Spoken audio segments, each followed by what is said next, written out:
Welcome, everybody. We're going to go ahead and start tonight's ACM talk. So it's an Association of Computing Machinery. So that's a professional society for computer science. So tonight's talk is AI for discovery, automating scientific breakthroughs. Berke will be our speaker tonight.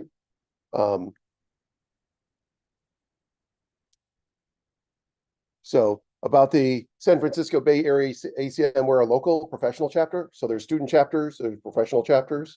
When I lived in Boston, there was a Boston professional chapter that I would go to talks for.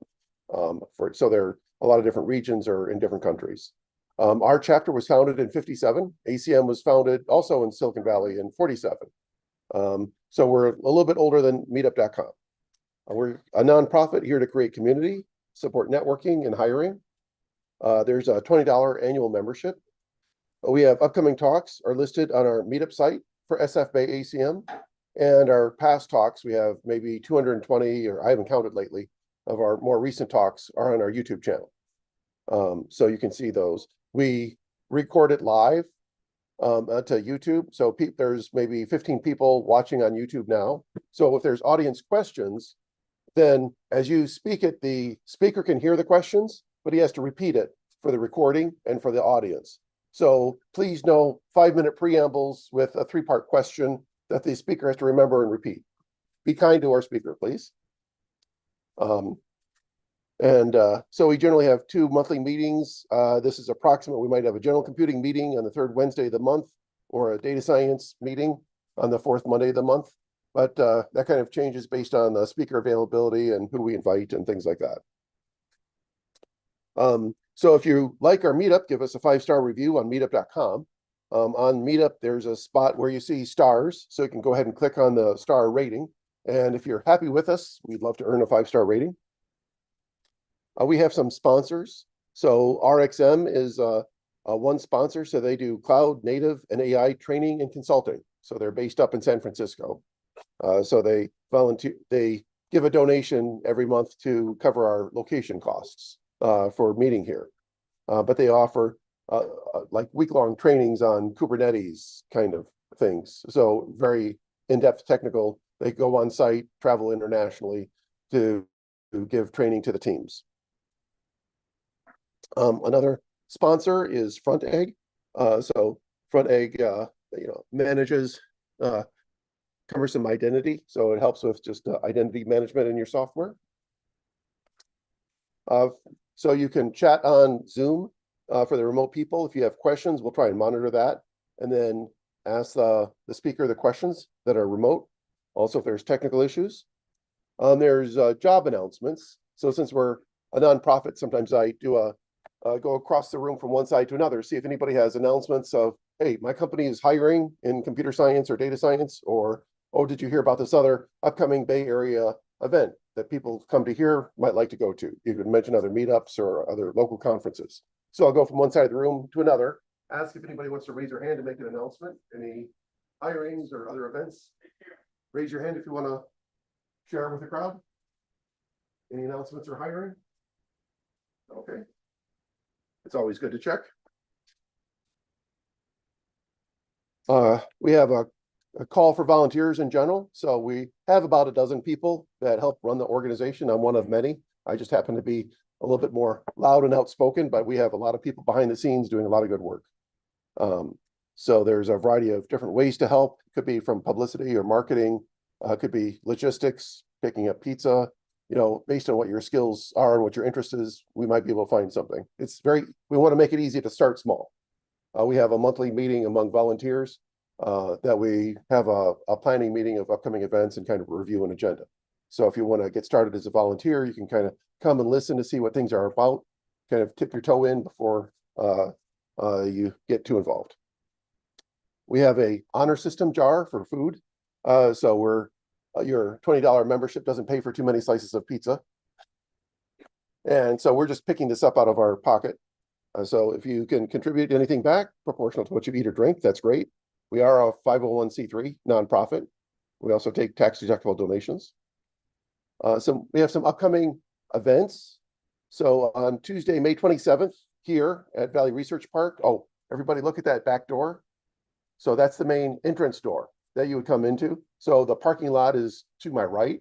So if you park in the parking lot and look for this long parkway between buildings, come in and it's about the second door.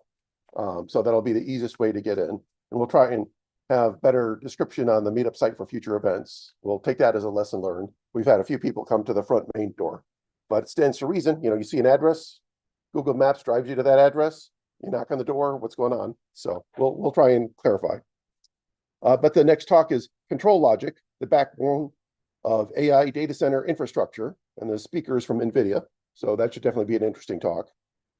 And that's Tuesday, because Monday is the Memorial Day. So it's Tuesday after Memorial Day.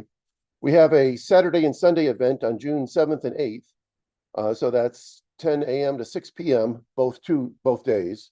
It's a AI summit for young scholars. So the first day is 4 workshops at the Cupertino City Hall. Day 2 is a hackathon at Maker Nexus in Sunnyvale. So there's tickets on Eventbrite. So while that's more oriented, yes, Bill, do you want to say something? Okay.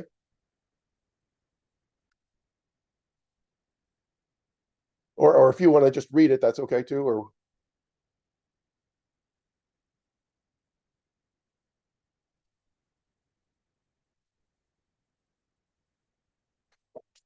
yeah, he may not be loud enough. You may. Oh yes. Do you mean me online? Well, I can hear you, but I'm standing next to the computer. I don't think people very far away will be able to hear. Oh no, my apologies. Thank you. I do apologize if bring the tempo a little bit. I'm Okay. Yeah, go ahead and yeah, give your announcement that we turned up the volume here.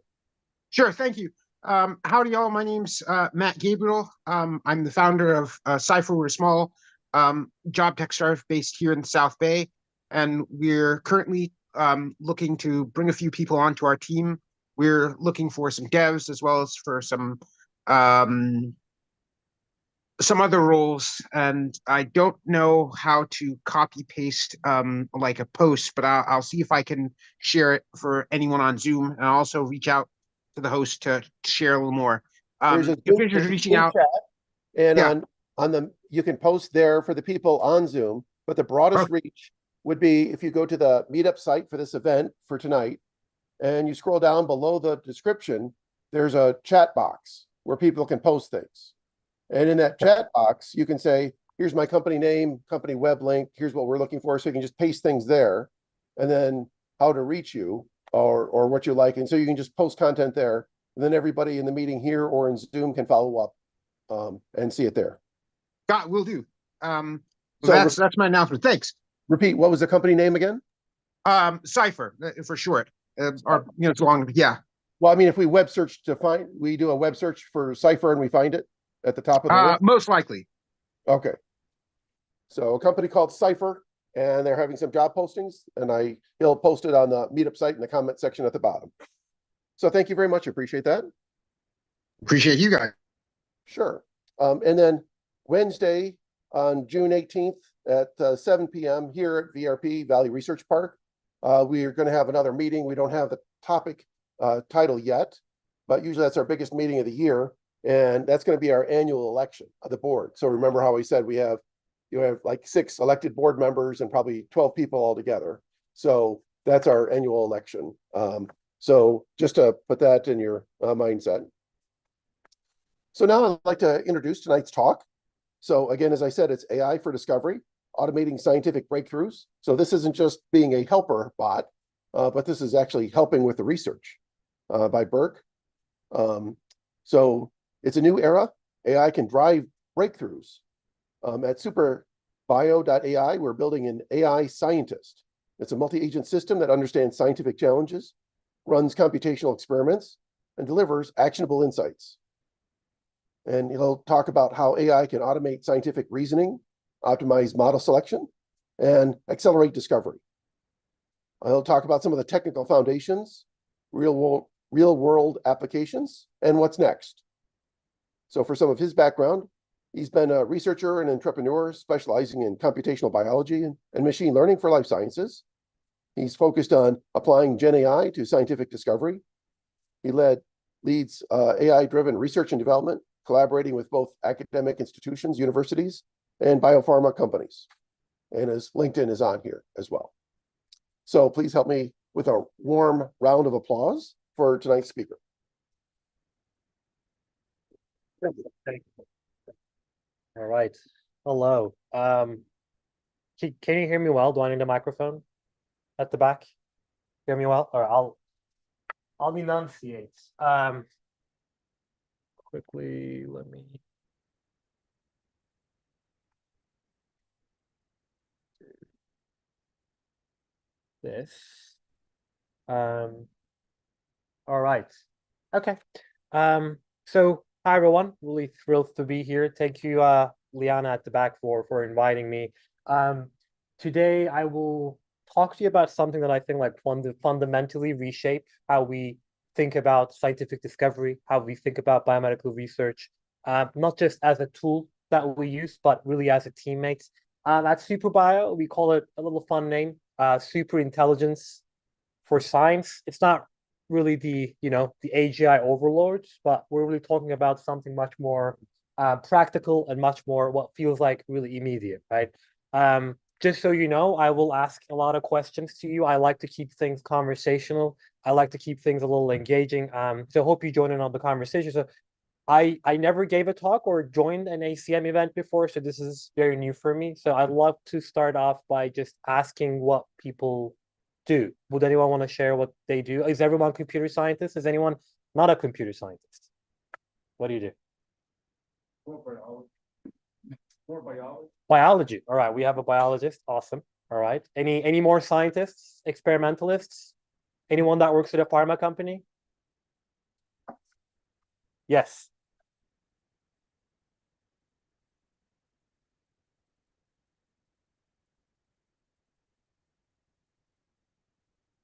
Okay. So you're looking at like clinical notes to help doctors. Okay. Gotcha. All right. Just realized I didn't turn on my video. All right, perfect. Any lawyers? There's always a lawyer in the group. No lawyers? All right, sounds good. Another question. Did let's see, what was my question? Oh, did anyone not use ChatGPT or Claude or Llama at this point? Anything? Does anyone use it for their like day-to-day work? Yeah? How do you guys use it? Do you write emails? Do you just use it as a sounding board? So many things. So do you use it daily? Yeah. Hourly? Okay. Okay. All right. And there's no one that uses no Claude, no ChatGPT, right? Okay. Sounds good. Good. Okay. So I appreciate the answers. I use it daily too. The agenda today, I'll walk you through basically 5 key areas. Essentially, who I am, why I matter, and what Superbio is. Then we'll look at why we care about AI in the context of biomedical research, what companies that are out there that are using AI in biomedical research, what they're able to achieve. From there, we will shift to the major shifts in AI to agentic AI, how it's become like for more partner, more of an operator. And then we'll see how that pertains to science and scientific discovery specifically, and how Superbio is essentially the company that I am the CEO and co-founder of, is essentially pioneering the first, what we call the intelligent AI scientist. So I come from a biomedical engineering background, Brown University, undergrad and master's. I broadly focused on 2 main areas. The first one was medical devices. That's actually me in the middle, really happy in front of the Johns Hopkins University sign, because I just won a healthcare design competition award in 2018 with a group of brilliant scientists like myself. But it's we won that award. We got a little money. We prototyped it, but then we quickly realized it takes 15 years to get a medical device to the market, and I'm much more impatient than that. So, taking that dream of building a company, I came to San Francisco, to the Bay Area. I worked at various different companies. I realized as I was working in these companies, the real bottleneck was not really building better tools, but essentially how we conduct research, right? Fundamentally, that needed to change. That really led me into AI and eventually founding Superbio. So this is sort of the problem statements that we're working on, that scientific discovery essentially doesn't scale, right? Every single question today takes a team. It takes weeks of planning. Like 50% of a scientist's time goes into designing experiments, and it takes months to falsify or accept this hypothesis that they come up with in the bench in the lab, right? We really reached a point. We believe that problem isn't knowledge, it's the process. I'm not saying that process is bad, but process needs a lot of stitching together. We're spending more time really managing this process, but by in terms of generating insights, right? I wonder, as a biologist or as a scientist, did you feel this pain at all? Yeah, most definitely. Okay. Does it take like weeks and months to design experiments and execute them?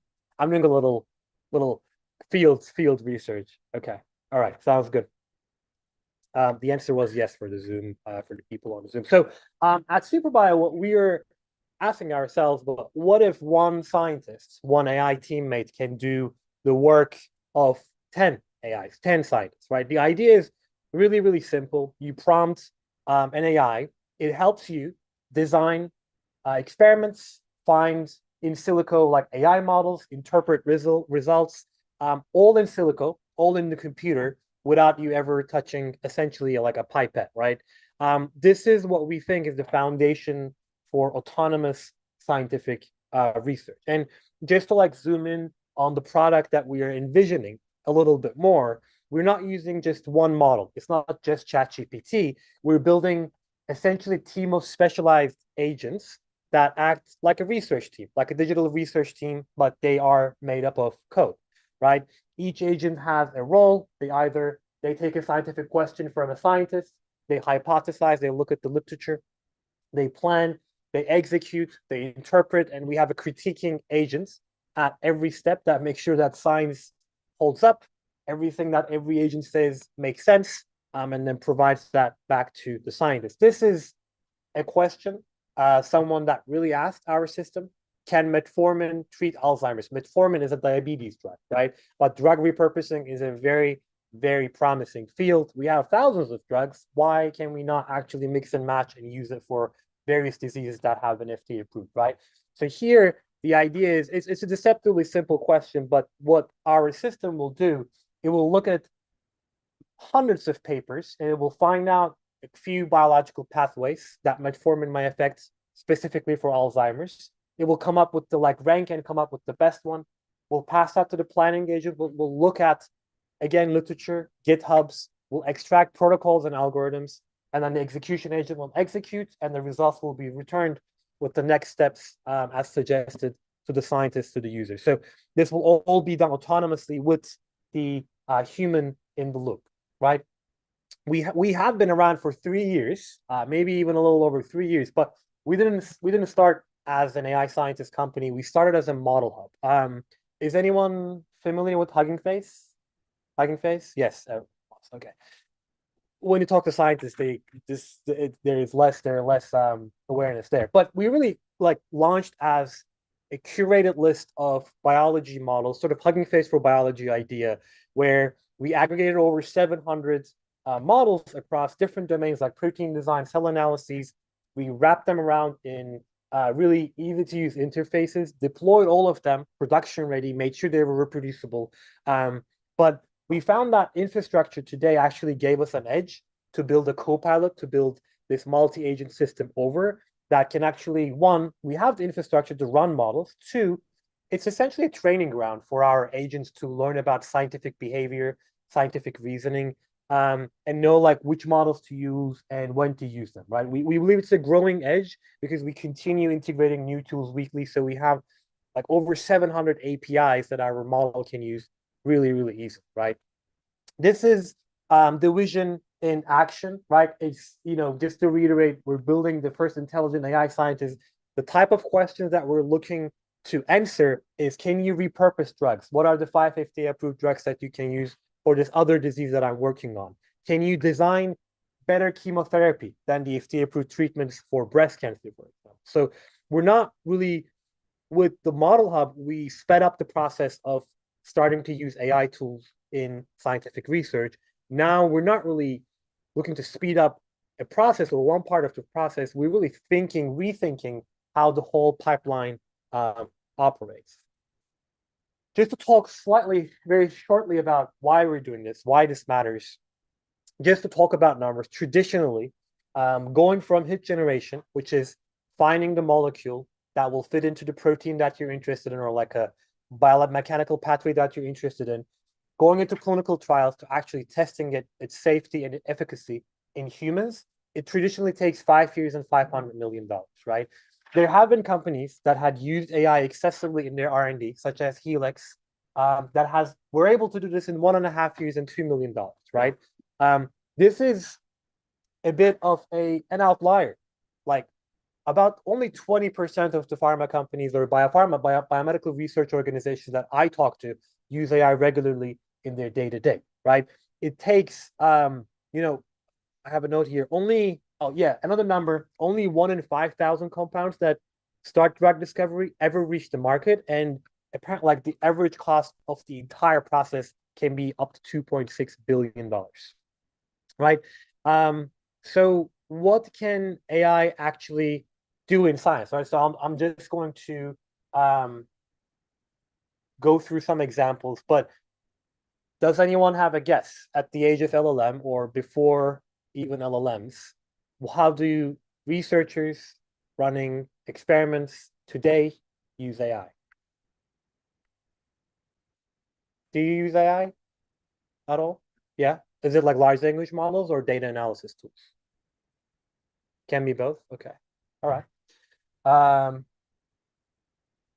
Yeah, I mean, one use cases that we are really excited is like large language model powered literature review. I think one of the biggest challenges in science today is information overload. You have over 30 million published papers, specifically in biomedical, and you have thousands added daily. None of us can really keep up to that, right?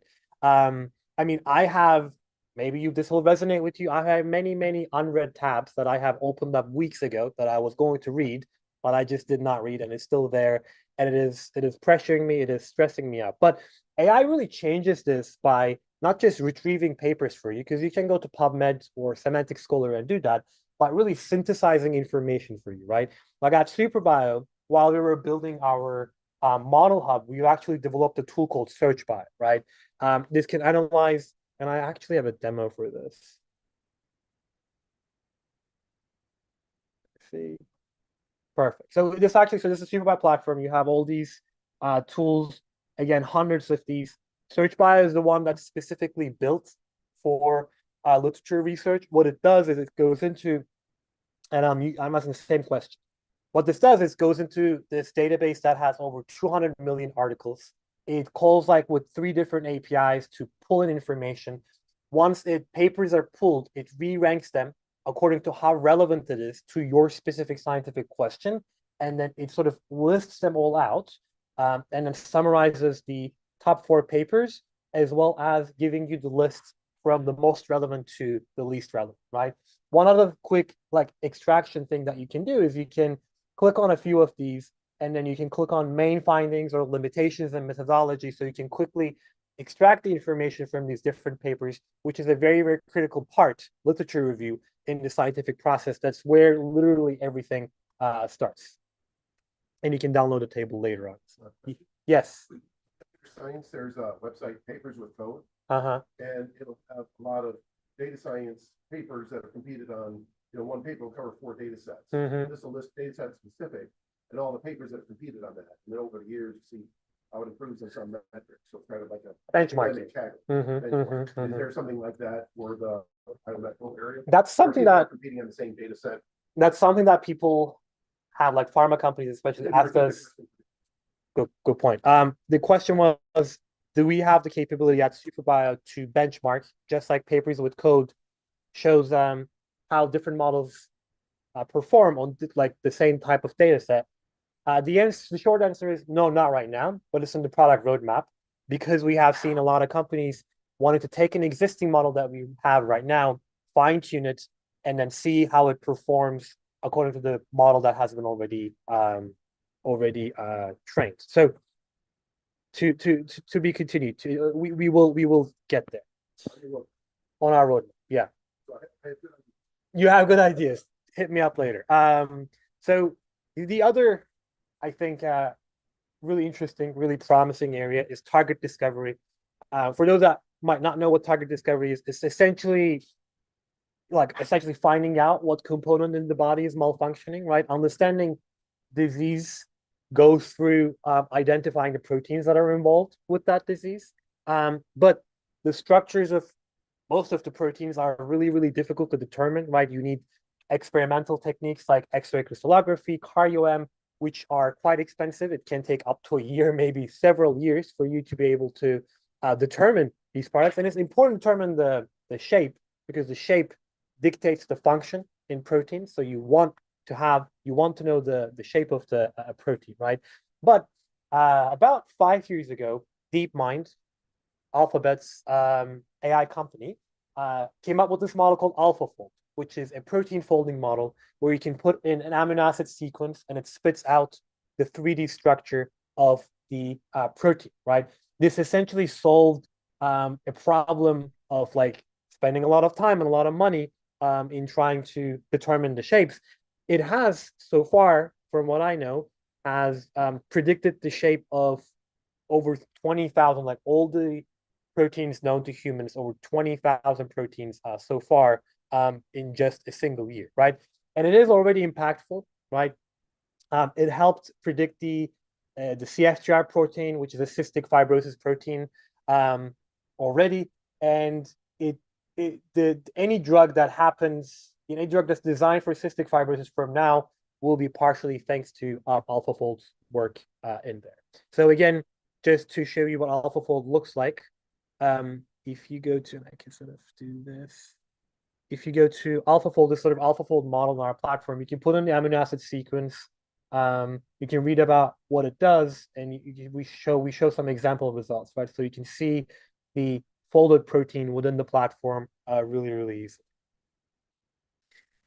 Final use case that I would like to talk about is lead discovery. So you found what protein is malfunctioning. Now you have to find another protein or another molecule that binds to that protein and fixes it, either inhibits it, enhances it, does something to it, right? Traditional drug discovery requires you to screen millions of compounds, which you can imagine is quite slow, it's quite expensive. There are AI models like RF diffusion that came out of the Baker lab that take a bit of a different approach. This is a diffusion model, as the name suggests, and it allows you to sort of generate protein structures from scratch, allows you to designing therapeutics or biologics in a much, much faster way. It has become a stable tool for thousands of scientists that are using this today, and that are using this today for designing protein-based drugs. Again, very shortly, what RF diffusion looks like. Uh-huh.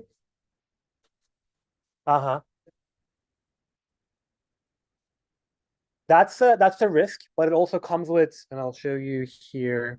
Oh yeah, so it is it has the knowledge. It is trained with sort of like millions of structures that, like, not millions, thousands of structures that now we know, and it generates proteins according to what you can do is you can just show you here. You can fix certain amino acids and you can say, I would like you to design a protein around these amino acids, try a protein backbone around these amino acids. With its knowledge already trained in, it is able to sort of create you a backbone, but it's not always completely realistic, right? So it comes with its own like scoring mechanism. Yeah. Yes.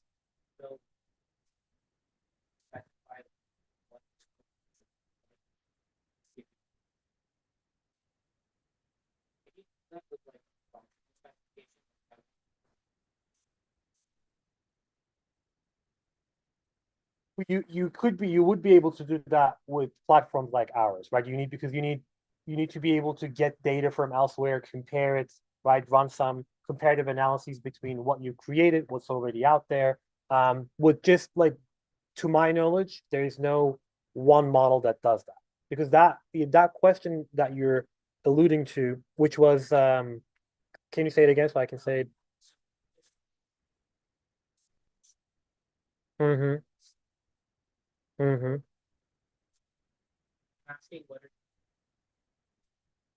Mm-hmm. Mm-hmm. Yeah, right. Yeah, the question was, can we define desired functions of a protein before we generate it? So it's like specifically for those functions. To my knowledge, not yet, but I think multi-agent frameworks will be able to do that. Yeah, and just to let you know, these are the two models that I've shown are Nobel Prize worthy contributions, right? Before AlphaFold, like predicting protein structure could take years. And actually a Nobel Prize. Apparently in the 1960s, two people, Kendrew and Peretz, did get the Nobel Prize for predicting protein structures, determining protein structures with X-ray crystallography, right? So these models essentially, by the way, David Baker is from Baker Lab. They just won the Nobel Prize Award for computational protein design. Demi Hassabis and Jonan Jumper are from DeepMind. They won a Nobel Prizes for their work on AlphaFold and AlphaFold 2, AlphaFold 3, right? Essentially, these models fundamentally changed how research is done, but we really see it just still as tools, right? You need a human to operate them. You need an input data set. You need output. You need to interpret the results yourself. You need to stitch tools together to actually create the architecture that you like to create. But really what we like to explore is what happens when AI becomes more of a scientific partner rather than a tool, right? And just like to zoom out a little bit, AI in science is part of a long trajectory. It's not really a sudden revolution.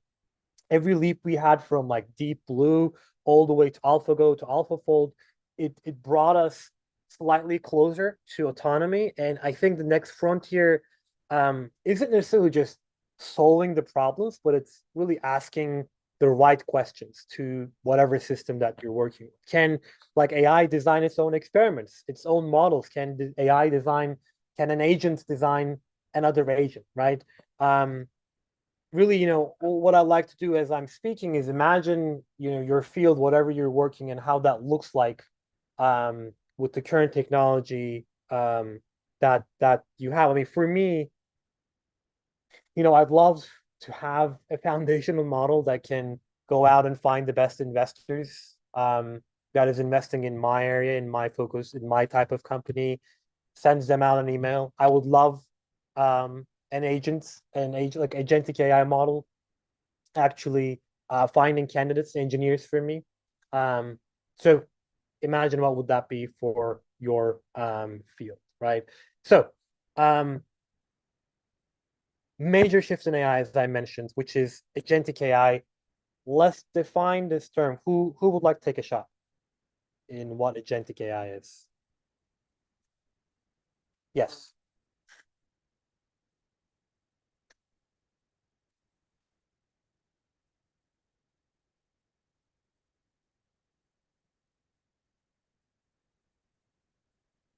Uh-huh. Uh-huh. Do you think it's agentic AI if I ask a complex math question and it goes through multiple different thinking and reasoning steps for it to solve that, would that be an agentic AI's execution? Yeah, yeah.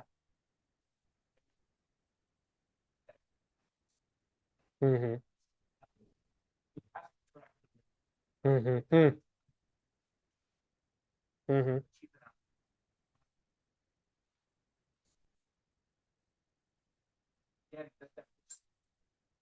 Yeah. No, that's actually one of the better answers I received. It's yeah.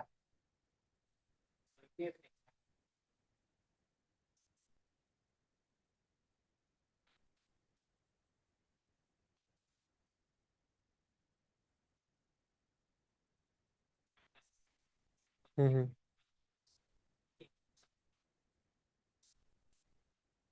Mm-hmm.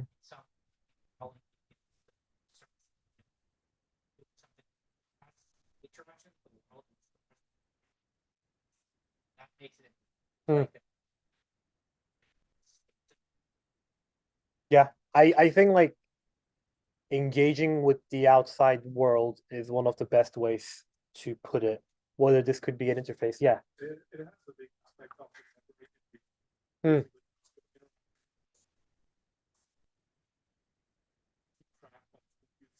for Hmm. research.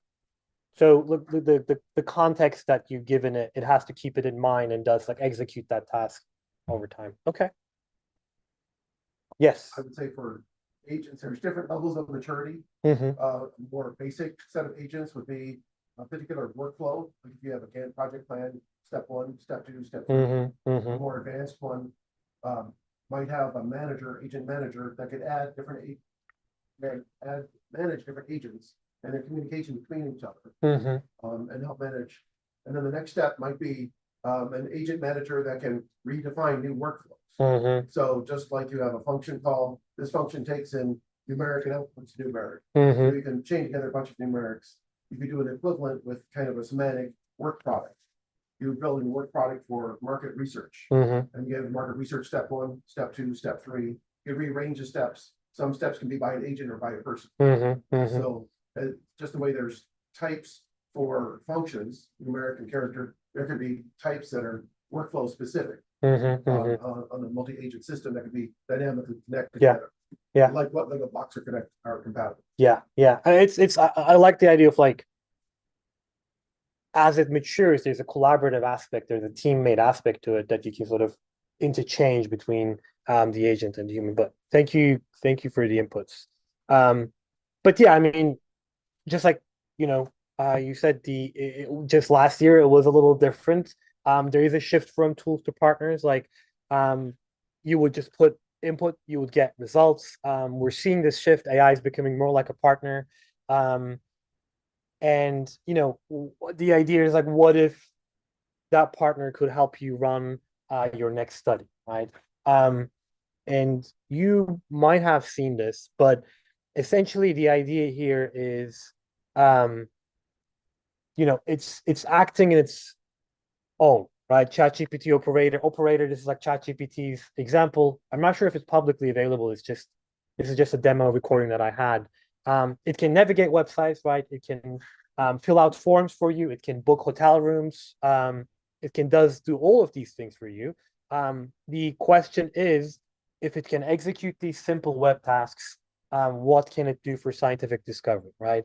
And in science, agentic AI could really go beyond just providing information, right? It could actually conduct literature reviews.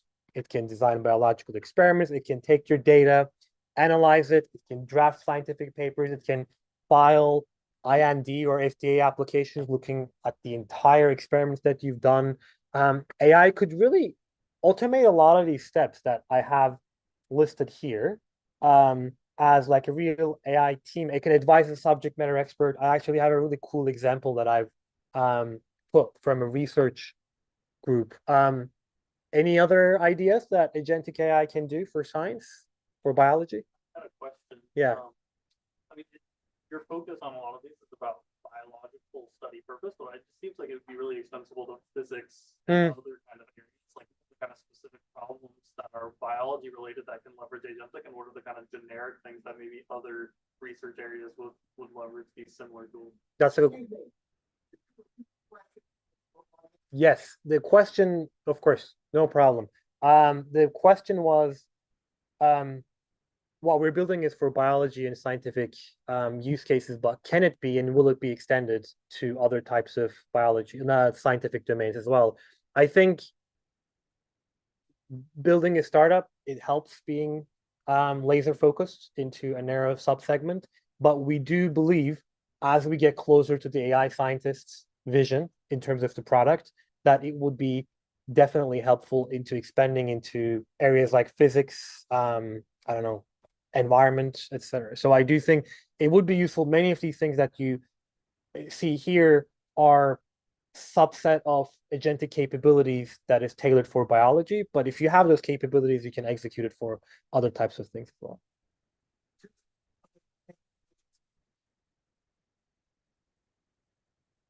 Uh-huh.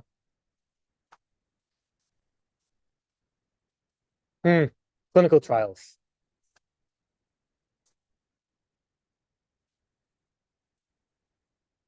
What the for the Zoom audience, the suggestion was it can actually, find people for the experiments and actually run wet lab experiments, probably by connecting to the robots, right? That the labs use. We had one more question or suggestion, yeah. Mm-hmm. Mm-hmm.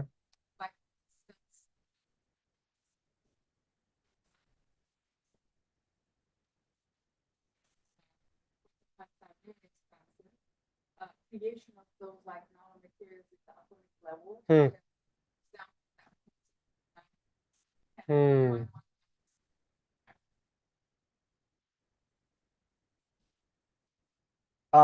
The for the Zoom audience, the question was around could this be applied to quantum physics? Quantum physics? I think the answer is yes. Have you seen any of any AI models, any foundation models that does sort of atomic level?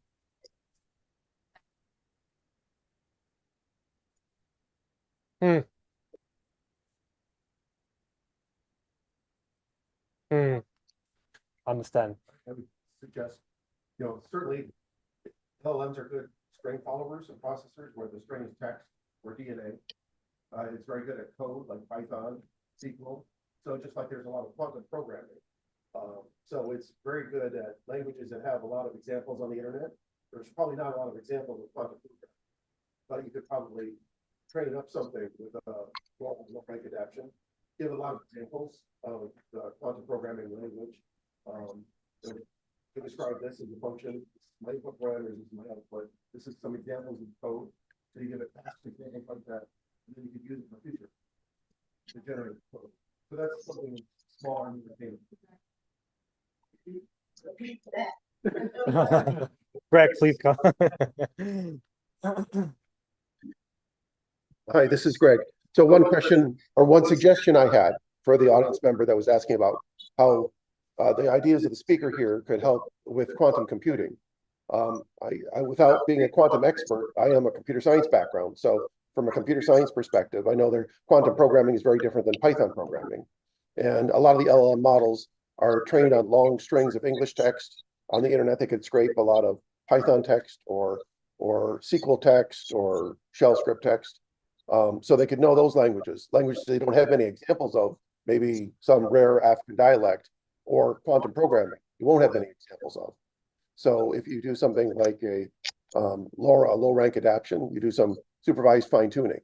You have many examples of, here's a specification of a function I want, the input function parameters, the output of it, and here's the example code to accomplish that. So come up with many examples of that, as each one is a training record. And then you could start using that to generate new Python code. I mean, not new Python, new quantum programming code types of things. So you could iterate that way. So that was something that would be a smaller way to get started applying it to quantum. Thanks, Greg. I wonder if you'd be able to fine-tune actually a model like RF diffusion or AlphaFold to do something like that rather than a large language model. Diffusion models, right? Yeah. Yeah. One more. Mm-hmm.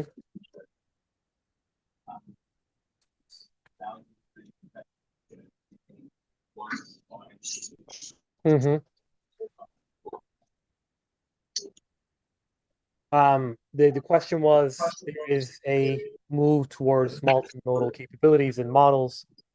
Do I see that as what would happen as like one big model or like a sort of a more agentic framework? I would say it would be a system of models, because from what I've seen, like building the model hub in biotechnology, in biomedical research, everyone has really like bespoke niche problems. It feels very difficult to build a one solution fits all, one product fits all solution. I think you would have to divide and conquer in terms of what type of categories you would like to respond to, and then sort of that orchestrator model, agentic model can get you down to sort of the best performance. And also, I think besides the capabilities, because the at times its performance and its cost is better. I think there is like a term that I'm hearing more and more is small language models, right? I think there will be a set of models that are really good at executing a set of tasks really, really well, but they're going to be much smaller than like ChatGPT or Claude or sort of open source large language models, right? So I think to answer your question, it's going to be the former. There's going to be a system of agents and then there's an orchestrator that will get you to the best model that will execute or perform on your specific question. See. All right. So yeah, these are the things that, those are the things that we can do, just like the things that you already suggested. But these are things that are not strictly theoretical, right? We are working on it, and there are several nonprofit or academic groups that are working on this as well. So let's look at some of the key players, right? First of all, many scientists are doing this at home. It's believed that about 10% of research may already be co-authored by AI. I think it's probably way more. Like, yes. yeah, like Are some you a member of it's not ACM? always a good thing, right? Okay, are you Sometimes just a guest? bottom Okay. right, you might be missing the We should talk enthusiastic afterwards. introduction from a large language model that goes, certainly, here's a possible introduction for your topic, right? I'm not sure how this got into the journal, how the editor or the scientist left it out, but it's not, it doesn't always No, have to I be like can this. turn There's it off. this organization called Future House. They're a nonprofit organization based in San Francisco. Sound down. Which one? Super inspiring this and an ambitious iPhone? team.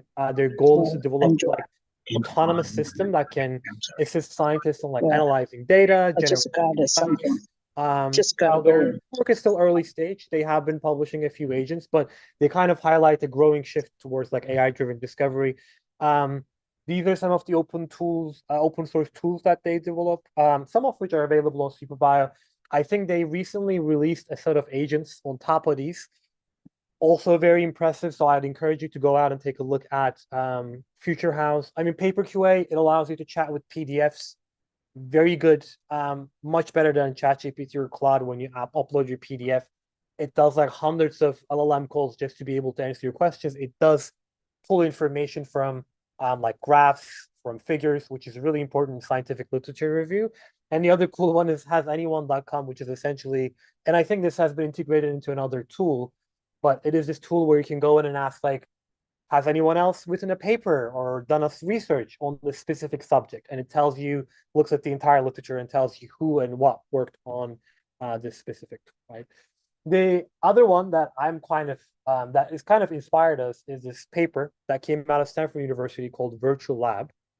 It is essentially an AI system that designs and executes these types of biological experiments. It combines a human researcher with large language model like agentic researchers. This is an example, right?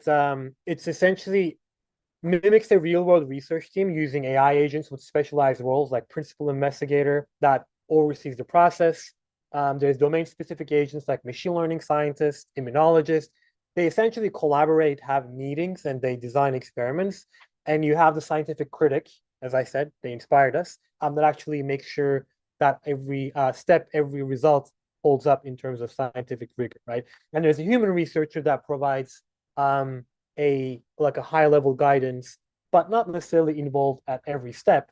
Once this system was built, the human researcher, gave the system its major tests, like to design nanobodies specifically for these small, stable antibody fragments that can bind to the spike protein of COVID-19 virus, to see, essentially experiment like how this agentic AI system can contribute to therapeutic development, right? And nanobodies are like so small that they're cheaper to produce in yeast, in bacteria, and they can reach parts of the virus that traditional antibodies cannot. Yes.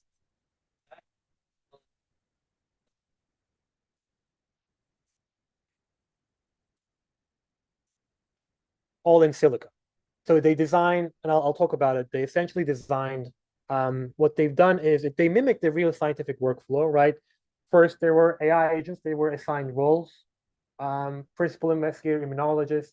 Then they specify what the project is going to be. They were like, we should design nanobodies. And then there was a meeting that came up with the idea of, okay, let's use these three models, ESM, AlphaFold, Rosetta, and then we can design improved nanobodies. And from there, the system looked at the results and integrated it using sort of a structured approach, right? So it was entirely in silico, but you can design proteins and nanobodies right now completely in silico. But what they did, the human researchers took those results and they actually ran it in a lab, tested in a lab, and 2 nanobodies showed better results than current therapeutics. So they are pretty promising. But it's significant progress, but it's still an academic project, right? There's, I think, there was a significant human oversight necessary, especially for writing code, debugging outputs. You had to be like involved as a human researcher. They had to invest substantial effort into prompt engineering, right? Just to make sure that the agents are talking about the right thing, thinking about the right thing, and have access to the right databases, etc. So these limitations kind of highlight the gap between today's AI and like a truly autonomous scientific research. And this is the final project that I'll talk about, which is AI's co-scientists. This is more about hypothesis generation rather than like designing experiments in silico or in the lab. It's essentially a multi-agent system that's built on Gemini 2.0. It was designed to propose, validate, rank scientific hypotheses. So it doesn't analyze data. It aims to generate essentially new questions and assess like the hypothesis feasibility, right?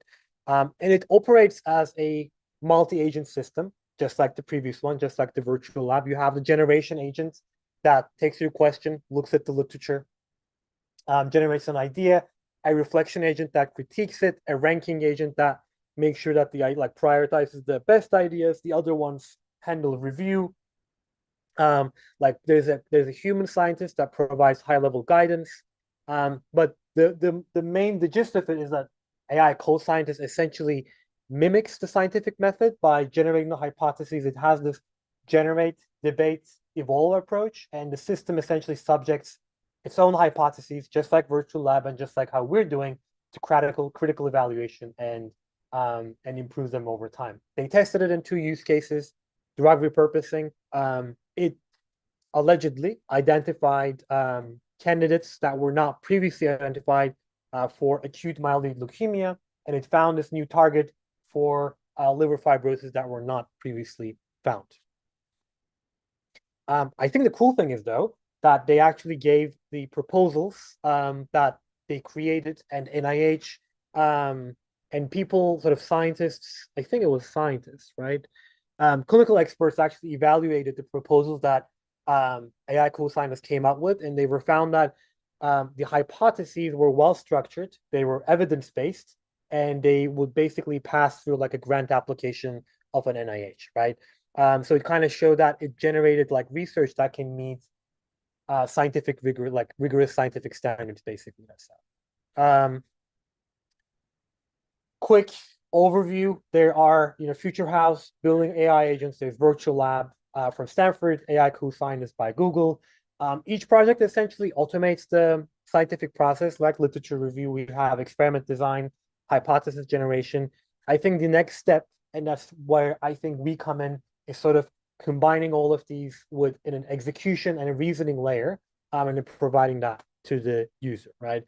I put this here because science fiction sort of shapes, our vision a lot. They feel intelligent, they'll feel adaptable, creative. The projects that we've discussed, they really push the boundaries of what AI can do.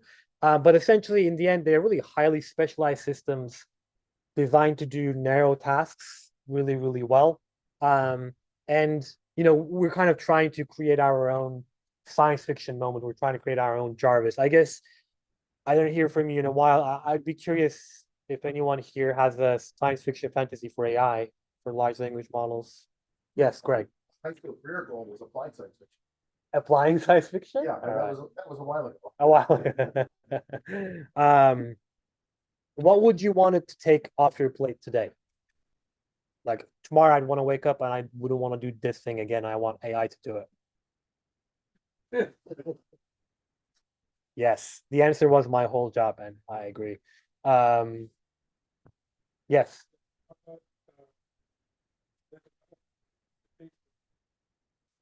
Mhm. Mm.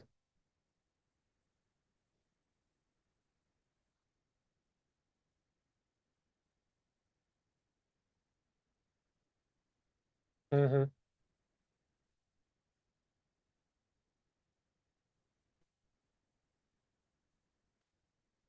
That's I think that's a difficult problem because in the end, all the papers that you provide access to are peer reviewed, right?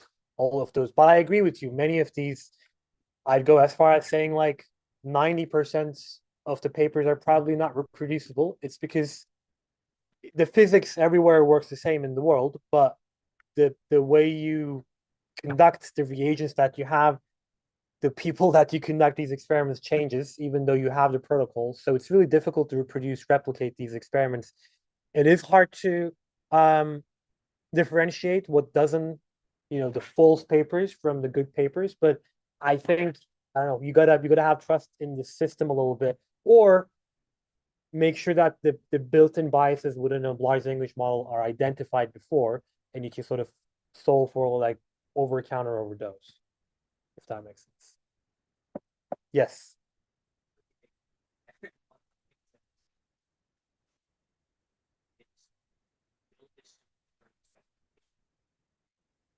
Hmm.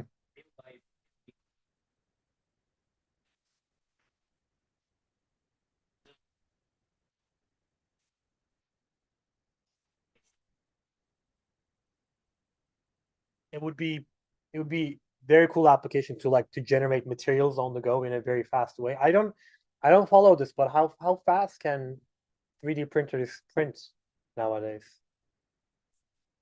Still slow? Still slow? It was slow like a few years ago. All right. Not as fast as how AI is evolving, probably. One more. Yeah, go for it. Go for it.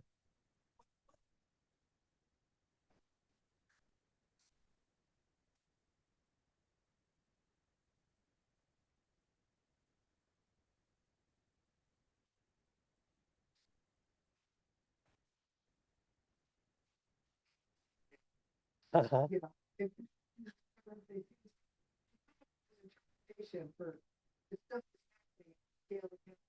Hmm.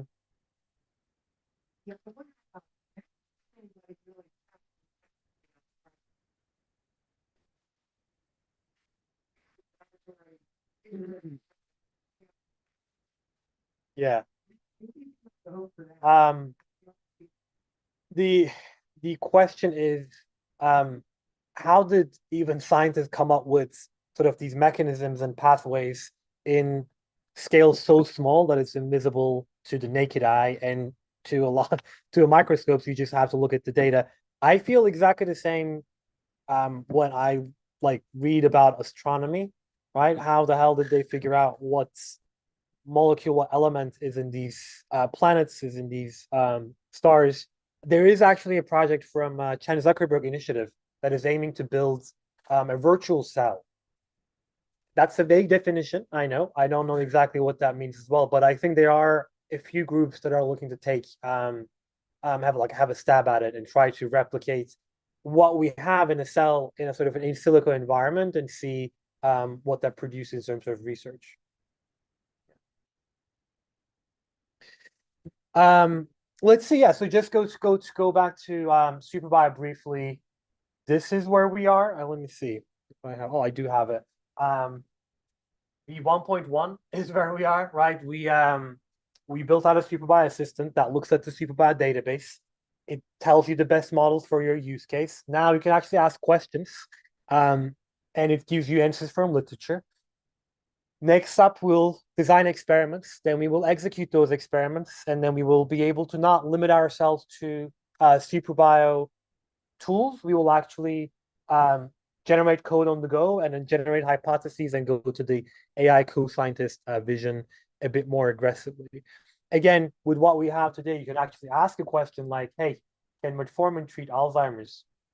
What this does is it looks at over 200 million articles. Now, it just doesn't bring back just the papers.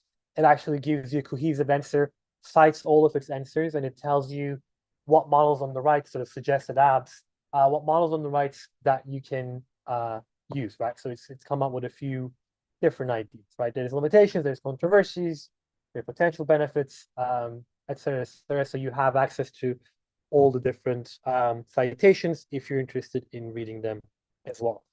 Final thing is why this is important now, because scientific discovery return of investment is falling. We're spending more, but we're discovering less. Since the 1950s, we have more than 25 times the scientists that we have then, but the number of drugs approved per dollar spent has actually decreased. Biology is getting more and more complex because we know more things.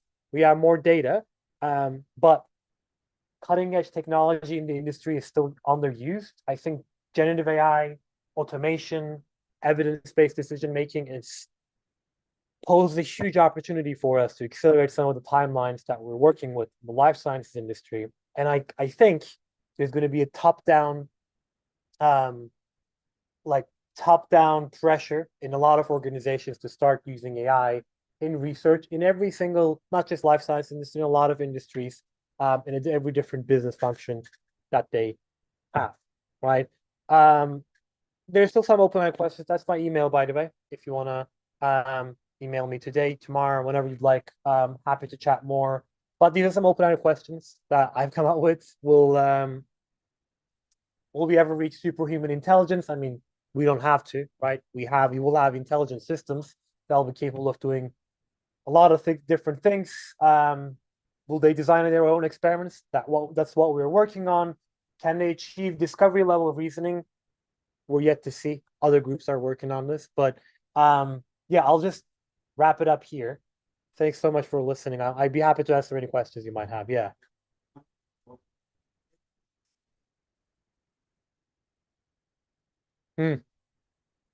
How do I think about intellectual property in the future? Oh, like with systems like ours. I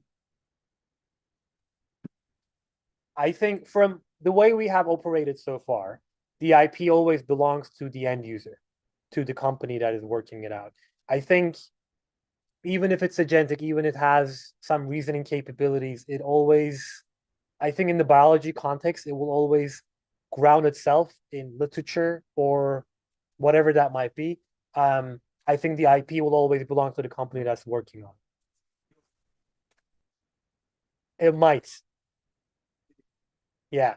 Yeah. I think it might be tricky because, like, for example, I have seen OpenAI going into building a foundation model for longevity, GPT-4B or something. At that point, I don't know whose data they're using, right? Even if that's public data. I mean, you must also heard like 23andMe just sold the entire data set to Regeneron, right? We got to protect our own IP. Yes, Greg. When you get a chance. Yeah. A question from the remote audience. What are the guardrails for experiments? Guardrails for experiments? Like, I guess I don't know beyond what they do. yes. So just, I'll yeah, I'll assume like the question is more around, can people produce harmful, I guess, maybe like, what's that called? Like biohazards and bioweapons is the word. Can people create bioweapons using our experiments? A lot of like what we've been experimenting, a lot of closed source reasoning models have already built-in guardrails that prevents you from asking or getting questions like those, right? But we will also have our, just like a critiquing agent, we will have our no bioweapon agent that will make sure that there will be guardrails around what we create and cannot create. But that's a good question, whoever asked. Thank you.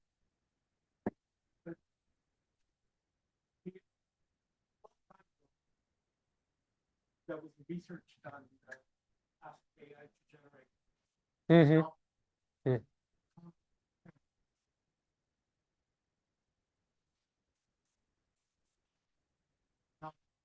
Uh-huh. Something like this, if you do make a bioweapon that is unknown, how would guardrails? Good question. The question was if the system creates a bioweapon that creates a poison that is, or a bioweapon that has not been known to humans before, how would it even catch it? Good question. I don't, Yeah. honest answer, I don't know. Does anyone have an answer or idea? Yeah.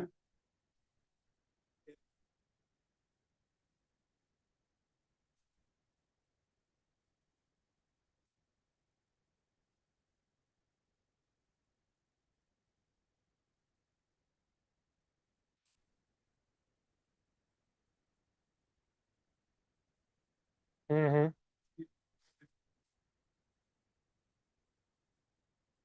So we can run that in the background essentially to make sure as the guardrail. Yeah. Yeah. If you have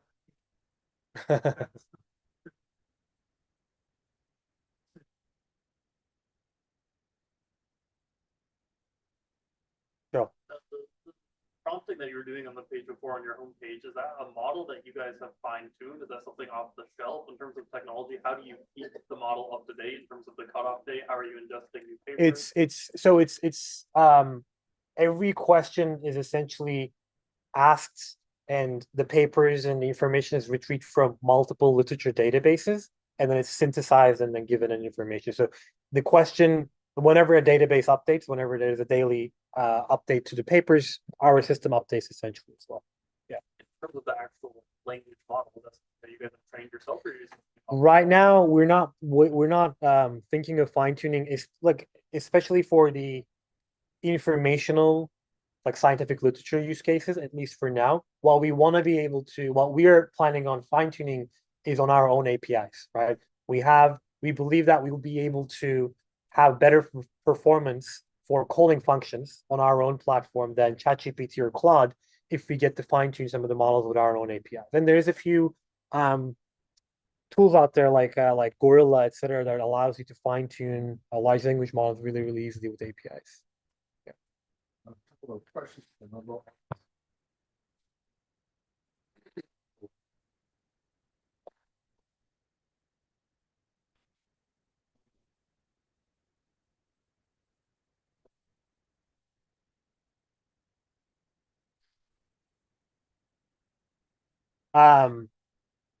Energy use is a hard question. Cost for us, what we're anticipating is $1 to $2 per query per prompt.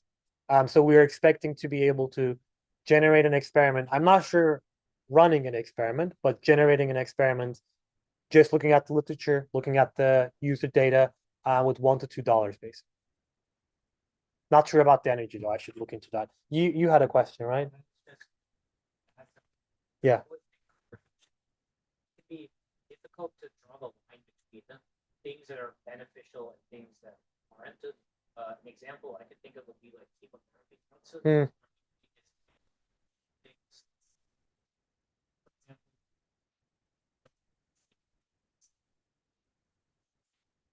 Huh. It's the dividing lines between what's harmful and what's beneficial. Yeah, especially in this context for sure. Yeah. More questions, Okay. Greg. When do you test the proposed cures, such as nanobodies, for side effects? It might bind or interfere with other chemical reactions. Well, whatever is going to be therapeutics for humans is first tested on animals, and then you have to go through clinical trials anyway. Kind So of a standard process. yeah, it's a standard process. You really can't circumvent it. Another question, can you give us a perspective on the cost and energy use for these models? I just answered that from Bill, I think. Oh, Yeah. Thank you. Cool. Yeah. Well, thanks so much. I appreciate it.